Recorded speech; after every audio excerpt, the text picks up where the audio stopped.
आणि आता बातमी ती एका आंदोलकाच्या धक्कादायक खुलाशाची। दिल्लीतील आंदोलनात सहभागी होऊन परतलेल्या नागपूरच्या शुभम मून या तरुणानं धक्कादायक खुलासा केलाय। दिल्ली पोलिसांच्या मारहाणीत आपण जखमी झाल्याचं सांगत पोलिसांनी दांड्याला खिळे लावून आंदोलकांना मारल्याचा गंभीर आरोप शुभमने केला। देखो देख सकते हो कैसे डंडे घुमा रहे हैं। मैं नहीं डरता भाई इन लोगों से।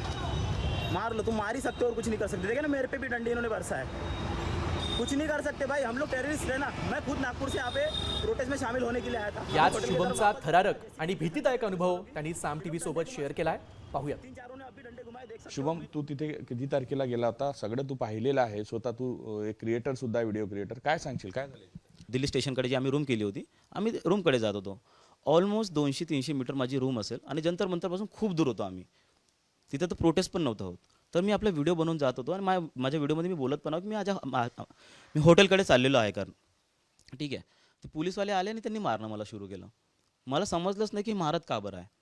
एकाने जंतर मंतरपासून दूर होते, पण तुम्ही व्हिडिओ करत असल्यामुळे मारलं असं वाटतं। आता मला हे समजत नाही की व्हिडिओ पायी मारलं या नाही मारलं। आणि मला एक समजते की भाई मी व्हिडिओही बनवत आहो तर तुम्हाला काय दिक्कत आहे? आम्हाला बोलायची आजादी आहे ना। आम्ही प्रोटेस्टपासून तर खूप दूर आहोत। मी तर नारे पण नाही लावत आहो ना मी काय बोलत आहो। मी तुम्हाला काही म्हटलं असतं तर गोष्ट वेगळी आहे। मी तर व्हिडिओ बनवत जातो ना। तुम्हाला कोणी अधिकार दिला मारायचा? आणि त्यांच्या जे नेम प्लेट राहते ना त्याच्यावर त्याचं नाव पण नव्हतं, नेम प्लेटच नव्हती त्यांची। मग हे कोणते पोलीसवाले? हे खरं पोलीसवाले आहे की गुंडे आहेत हे कळत नाही। व्हिडिओ जर्नलिस्ट सौरभ बोलेसह पराग डोबळे, साम टीव्ही न्यूज, नागपूर। मी नेहमी फक्त साम टीव्हीच पाहते, कारण त्यांच्या बातम्या मला रिलेट करतात।